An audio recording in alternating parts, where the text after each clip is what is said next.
Bismillahirrahmanirrahim. Assalamu alaikum. I am Dr. Mateen. My dear and near students, we are going to study a very important topic, which is the Gauss's law. And remember, this is an examination question. Paper के लिए भी important है, MDCAT वगैरह MCQs के लिए this is also very important. याद रखिए, Gauss's law is a tool. It is a very interesting tool. It is a technique by which we can calculate the electric flux passing through any closed surface.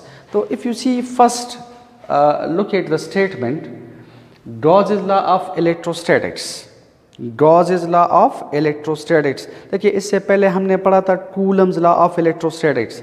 Coulomb law के कुछ particular basic conditions थे कि this is applicable to point charges, static charges, and the distance is taken between the charges, not between their centers, because the charges are point charges, they are dimensionless. तो हम इनके centre से distance नहीं लेते बल्कि between them distance लेते हैं. इसी तरह Gauss's law के लिए भी एक बेसिक कंडीशन है, वो मैं आपको बता रहा हूँ. आप पहले देखें, this law states that the electric flux passing through any closed surface. याद रखिए, ये जो any लफ्ज़ है, ये इस लॉ को क्या करता है, सिग्निफाई, इस लॉ की इंपॉर्टेंस को बढ़ाता है. This law states that the electric flux passing through any closed surface, any closed का मतलब है independent of the shape of the closed surface, independent of the geometry of the closed surface. Gauss's law is a very important tool. लेकिन याद रखिए, this is applicable to any closed surface. तो any लफ्ज़ का मतलब है independent of the shape, geometry, volume, area, distance and so on so. लेकिन remember, this is applicable to a closed surface. और हमने लास्ट टाइम पढ़ा था कि क्लोज सरफेस का मतलब है ऐसा सरफेस जिसके अंदर जितना भी चार्ज हो, अगर अंदर का चार्ज बाहर नहीं जाता और बाहर से जो चार्ज है वो अंदर नहीं आता, तो इसे हम कहते हैं क्लोज्ड सरफेस. और ये क्लोज सरफेस हमेशा हम इमेजिन करते हैं. इसी वजह से this close surface is always an imaginary surface, which is also called the Gaussian surface. Please remember, जो Gauss's law है, this is applicable to a closed surface. Okay? Gauss's law is applicable to a closed surface. यानी whenever you have to apply the Gauss's law to a particular charge distribution, okay, this is a very particular technique, this is a tool, this is a trick to which you can apply to any type of charge distribution. Okay, लेकिन you will have to consider an imaginary closed surface in the form of a cylinder, in the form of a box, in the form of any closed surface you can consider, and you can apply the Gauss's law. तो please remember, Gauss's law एक broad concept है. This is a broad concept as compared to the Coulomb's law, क्योंकि Coulomb law सिर्फ point charges को applicable है. ये point charges को भी अप्लीकेबल है, सिंगल चार्ज पार्टिकल को भी अप्लीकेबल है, और any type of charge distribution को भी अप्लीकेबल है. लेकिन शर्त ये है कि this is applicable to a close surface. This is the basic condition which is to be obeyed, कि the Gauss's law is only applicable to a closed surface. So this law states that the electric flux passing through any closed surface is equal to 1 over epsilon naught. 1 over epsilon naught times का मतलब है कि 1 over epsilon naught multiplied by the charge enclosed. 1 over epsilon naught times the total charge enclosed. Gauss ने ये statement इस तरह क्यों state की? तो देखें, सबसे पहले we are going to derive the Gauss's law for a single charge particle. तो हमारे पास जो मैथमेटिकल शेप आ जाती है, मैथमेटिकल फॉर्म आ जाती है, उस मैथमेटिकल फॉर्म से we can state this statement. Okay, Gauss ने क्यों कहा? Just from derivation he derived, because he was also a very good mathematician. तो please remember he derived the law mathematically, और फिर उस मैथमेटिकल फॉर्म को उसने वर्डिंग में स्टेट की and he got a statement. तो please remember the Gauss's law is applicable to any close surface independent of the shape वगैरह वगैरह। देखिए लास्ट लेक्चर में हमने पढ़ा था electric flux passing through any close surface या अ क्लोज सरफेस। तो हमने क्या किया था, we considered a single charge particle, और फिर इस सिंगल चार्ज पार्टिकल को हमने एक इमेजिनरी स्फीयर में इनक्लोज किया and we calculated the flux. तो शुरू में जो इसका जो स्टार्टिंग है वो बिल्कुल उसी तरह है। उसी लेक्चर में मैंने आपको बताया था कि ये जो कंसेप्ट है this will be applicable to the Gauss's law. Gauss's law में इस कंसेप्ट को हम अप्लाई करेंगे, ठीक है। अच्छा, एक बात आप याद रखें कि जो गॉसेस लॉ है, गॉसेस लॉ से we can derive the Coulomb's law. Gauss's law से we can derive the Coulomb law. इसका मतलब है कि गॉसेस लॉ ब्रॉड कंसेप्ट है, this is a vast concept, a broad concept, और जो कूलम लॉ है वो गॉसेस लॉ का एक लिमिटिंग केस है।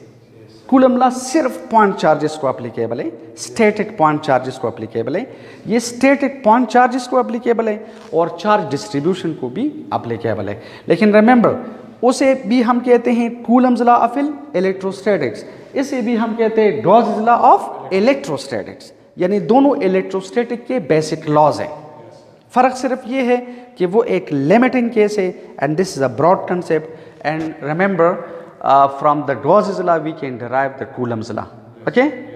तो अब अगर एमसीक्यूज में आ जाए कि Coulomb law can be derived from which of the following laws, अगर लिखा है Gauss's law, Ampere law, Faraday law, फ्लां लॉ, तो याद रखिए we can derive the Coulomb's law from the Gauss's law.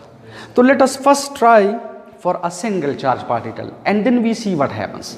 अच्छा, look at, देखिए this is a very important concept, this is a very important technique। हमने पढ़ा था last time कि what is electric flux by definition, this is E dot A। E dot A calculate करना इतना आसान काम नहीं है, because first you will have to calculate E। E के लिए चार्ज चाहिए, डिस्टेंस चाहिए, then you will calculate area, फिर dot product, you will have to also include the angle. So this is a lengthy process, a laborious job. But look at the concept of the Gauss's law. Gauss कहते हैं कि अगर आपको सिर्फ charge का पता है, forget about, मजे करो। आपको सिर्फ चार्ज का पता है तो बस एप्सिलॉन नॉट से डिवाइड कर, you will get the electric flux passing through any closed surface। तब देखिए this is an equation in hand, this is a very short equation। अगर आपको सिर्फ चार्ज का पता है तो बस you can calculate the electric flux, ठीक है। So this is a very strong technique, a very strong tool to calculate the electric flux passing through any closed surface। While this is by definition, यहाँ calculation करना पड़ेगा, lengthy calculation and so on so, okay। तो let us first try the Gauss's law for a single charge particle। और ये जो concept है for a single charge particle, ये हमने लास्ट टाइम पढ़ा था, वो लेक्चर नंबर 9 में पढ़ा था, बल्कि 8 में पढ़ा था। वो कंसेप्ट हम इधर अप्लाई करते हैं और आखिर में इस गॉसेस लॉ को फिर हम जनरलाइज करेंगे for any number of charges, not for a single particle. You can generalize this law for any number of particles, for any type of charge distribution, because this is a broad law। So look at, देखिए,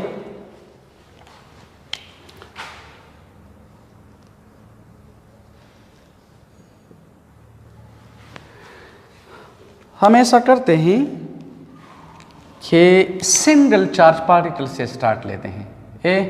if this is a positive charge, ये एक single charge particle है, positive charge है।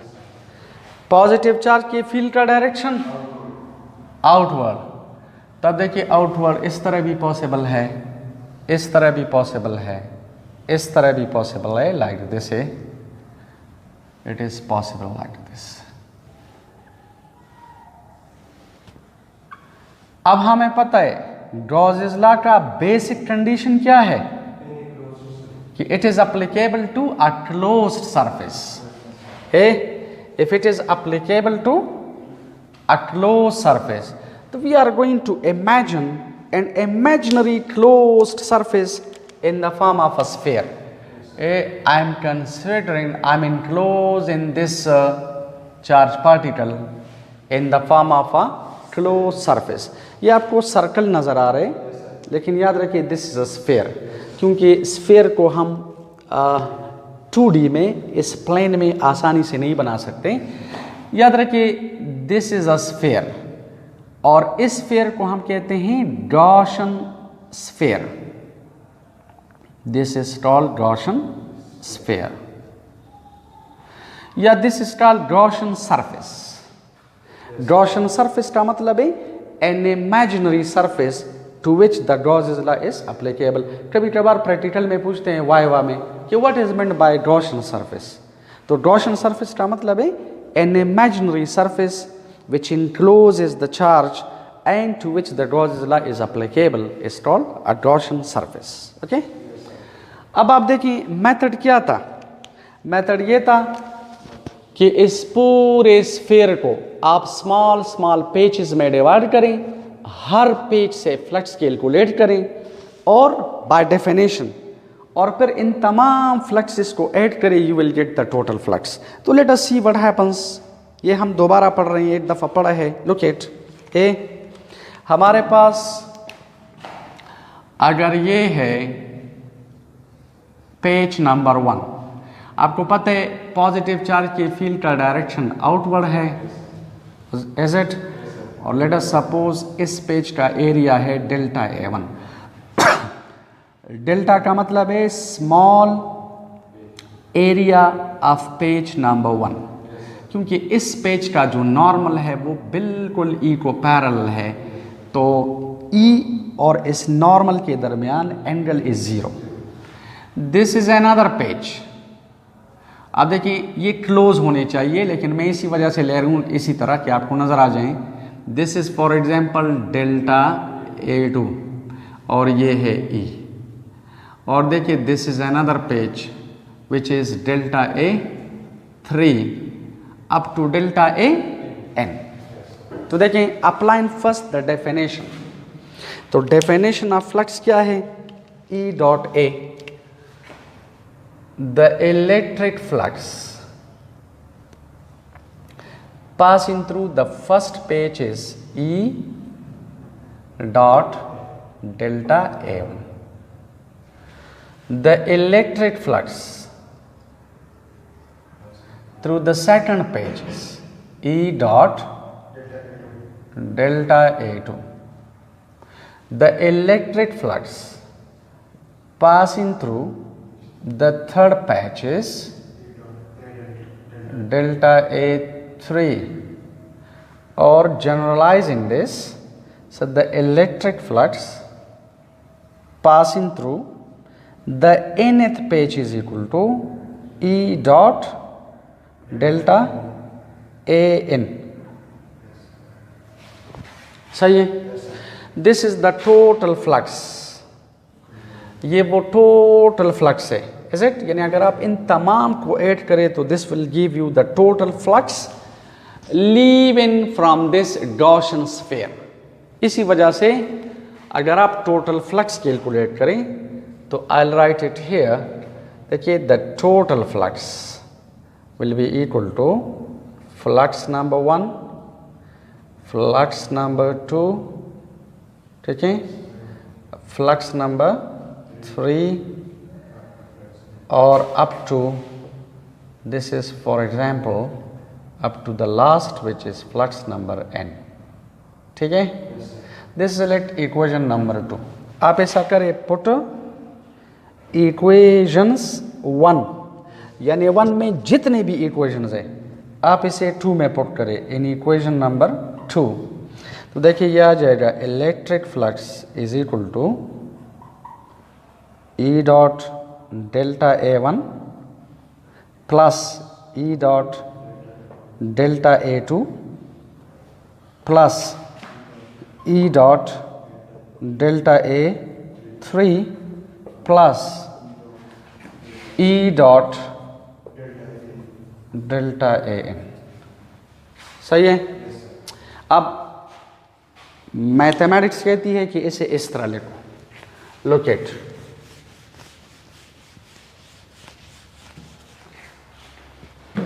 देखिए इस equation को हम इस तरह लिख सकते हैं कि total flux is sigma from I equal to 1 up to n and this is E dot delta A i, और I is the running number which runs from 1 up to n।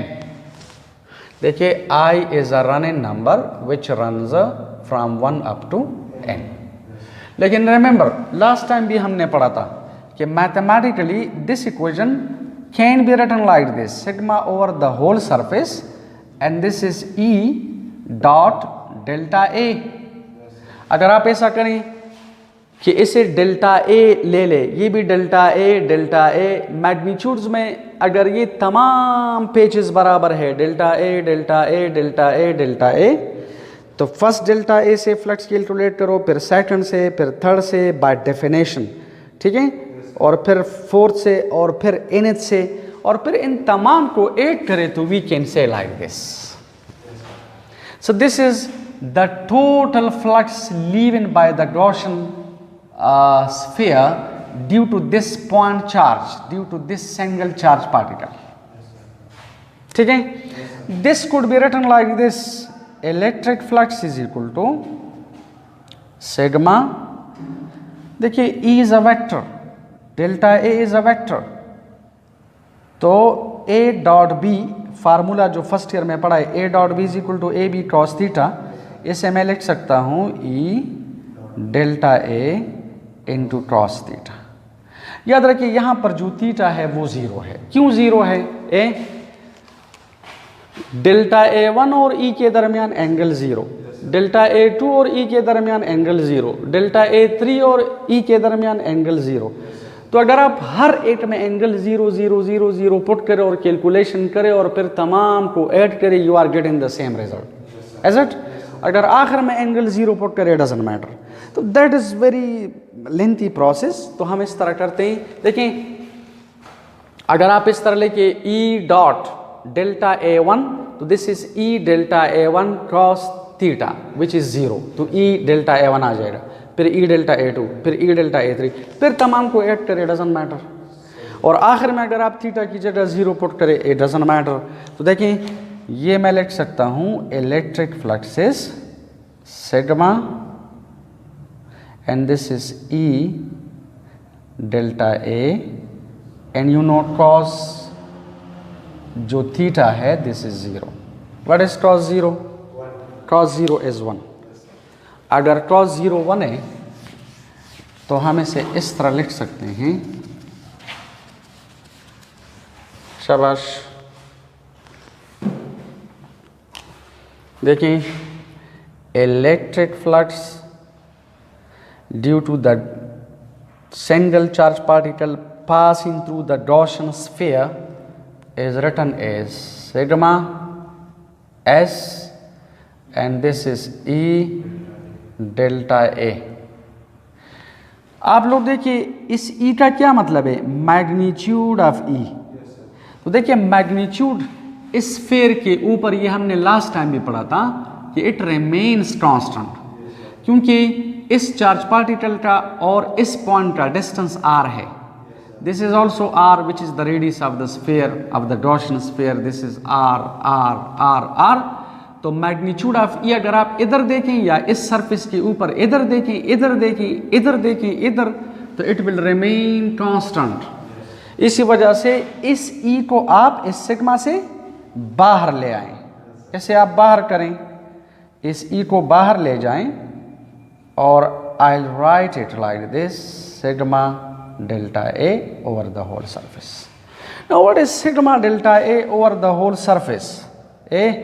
Sigma delta A का मतलब है कि delta A plus delta A plus delta A plus delta A up to the last, इन तमाम delta A's को अगर आप add करें तो याद रखिए you will get the surface area of this Gaussian sphere. For example football है, इमेजिन करो फुटबॉल छोटे छोटे पैचेस से बना हुआ होता है, तो अगर आप ऐसा करें कि हर पेज का एरिया कैलकुलेट करें, फिर दूसरे का तीसरे का सबको ऐड करें, तो you will get the total surface area of the football, is it? तो आप देखिए what is this, what is basically this sigma delta A, this is the surface area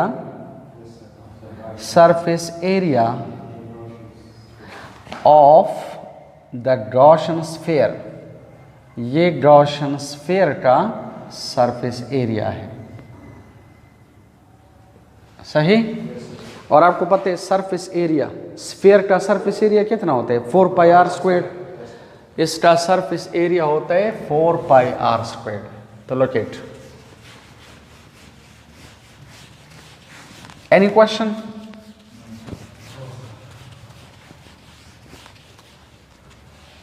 देखो ये जो सिग्मा एस डेल्टा ए है, this is 4 pi r squared, equation number 6। And what is this E? E is the electric field intensity on this surface due to this single charge particle. If you remember last time हमने पढ़ा था electric field intensity due to a point charge by applying the Coulomb law. By applying the Coulomb law हमने पढ़ा था कि electric field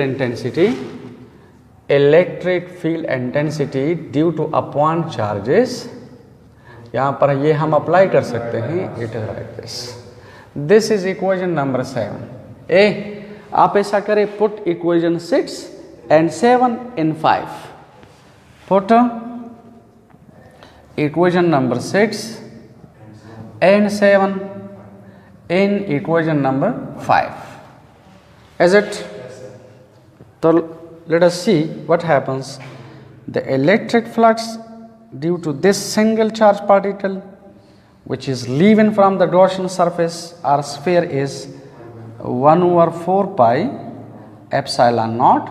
This is q by r squared and this is 4 pi r squared. ठीक है? देखिए coulomb law में जो 4 पाई factor आया है, ये असल में अगर आप देखें इस गॉसियन स्फीयर को छोटा करे डजंट मैटर, आप इसे बड़ा करे इट डजंट मैटर। मैं आपको बता रहा हूं कि क्यों।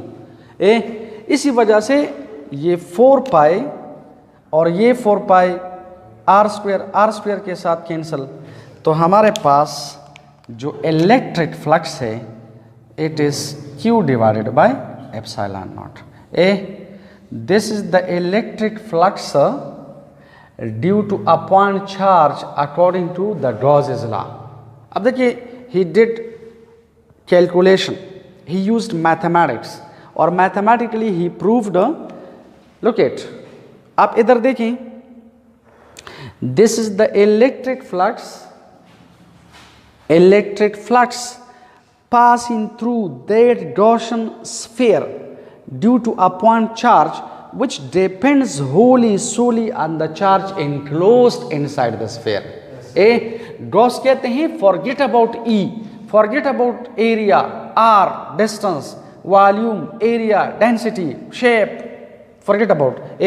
आप लोग इस इक्वेशन में देखिए, this equation is independent of the shape, geometry, distance, volume, area, ठीक है, वगैरह वगैरह। आपको इस इक्वेशन में कोई ज्योमेट्री नजर आ रही है? आर नजर आ रहे? कोई एरिया नजर आ रहे? वॉल्यूम नजर आ रहे?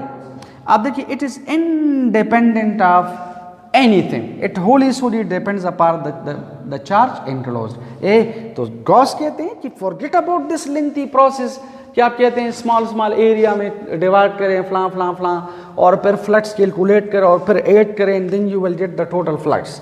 Forget about this lengthy process, this is just a laborious job. आप ऐसा करें कि अगर आपको सिर्फ चार्ज का पता है तो you can calculate the electric flux passing, is it? अच्छा लुक इट, देखें अब जरा इधर देखें, look at the concept. शाबाश, देखिए इधर, ये स्फीयर हमने क्या कंसिडर किया है? Imaginary. This is a Gaussian sphere, a Gaussian surface, quite imaginary है, बिल्कुल इमेजिनरी है. लेकिन आप इस इमेजिनेशन का पावर देखें. गॉस कहते हैं कि अगर आप सिर्फ चार्ज का पता है, you can calculate the electric flux passing through any close surface. Now any लफ्ज को देखें कि एनी लफ्ज में कितनी पावर है, कितनी ताकत है. लुक एट ए, इस क्लोज सरफेस से अगर आप गिन ले, सपोज 1 2 3 4 5 6 7 8 9 10 11 12 13 14, देखें इस गॉसियन स्फीयर से 13 lines are leaving. Is it? अगर आप इस गॉसियन सरफेस को, स्फीयर को छोटा ले लें, how many lines are leaving? 13. आप इसे बड़ा ले लें, how many lines are leaving? 13. Doesn't matter. अगर आप इसे बिल्कुल इर्रेगुलर शेप वाला ले लें, how many lines are leaving? 13. It doesn't matter. आपकी मर्जी, जिस तरह शेप ले लो, आप जिस तरह भी शेप ले ले, how many lines are leaving? 13. इसी वजह से गॉस कहते हैं कि the electric flux passing through any close surface is equal to 1/ε0 times the total charge enclosed. उसे कहां से पता चला? इस कैलकुलेशन से पता चले. देखिए, this is a mathematical equation. इस मैथमेटिकल इक्वेशन को आप वर्ड इन में स्टेट करें, you are getting the Gauss's law. For example, this law states that the electric flux passing through any closed surface is equal to 1/ε0 times the charge enclosed. Is it? अब हम ऐसा करते हैं, ये तो हमने सिंगल चार्ज पार्टिकल के लिए पढ़ा ना, और हमें ये भी पता चला कि न वॉल्यूम पर डिपेंड करता है, न शेप, न एरिया, न डेंसिटी, न आर, न ज्योमेट्री, किसी चीज़ पर फ्लक्स डिपेंड नहीं करता, सिर्फ चार्ज इनक्लोज्ड पर डिपेंड करता है. तो अब हम ऐसा करते हैं, इसे जनरलाइज करते हैं for any shape and for any number of charges, मतलब for any charge distribution. So let us generalize and we will get the original equation of the Gauss's law. Okay, तो generalize करते हैं.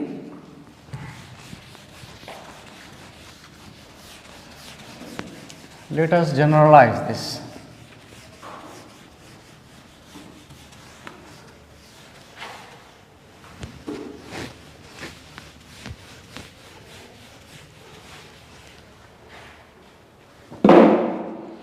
देखिए, generalize करते हैं. We can say generalize in this law we get. अब आपकी मर्जी है, जिस तरह का भी सरफेस ले ले, it doesn't matter. And this is for example charge number 1, this is number 2, this is number 3. आपकी मर्जी है, जितना आप ले सकते हैं, no problem. This is the last charge. तो देखिए, वी कैन से कि the electric flux due to charge number 1 is Q1/ε0. The electric flux due to charge number 2 is Q2/ε0. The electric flux due to charge number 3 is Q3/ε0. और generalize करें, so the electric flux due to the nth charge is Qn divided by ε0. What is this equation number? 8. This is 8 I think. तो देखें, अब total flux calculate करें, तो total flux बराबर आ जाएगा flux number 1, flux number 2, flux number 3 and the last flux, this is number 9. आप ऐसा करें, पुट इक्वेशंस, यानी ये जितने भी हैं 8 में 9 में पुट करें, so we get like this. Total flux आ जाएगा Q1/ε0, Q2/ε0, Q3/ε0 and this is up to Qn/ε0. इन तमाम में कॉमन क्या है? 1 और ε0 कॉमन है. तो we are getting here Q1 plus Q2 plus Q3 up to plus Qn. What is this? Total charge, a this is total charge, ये हमारे पास टोटल चार्ज है,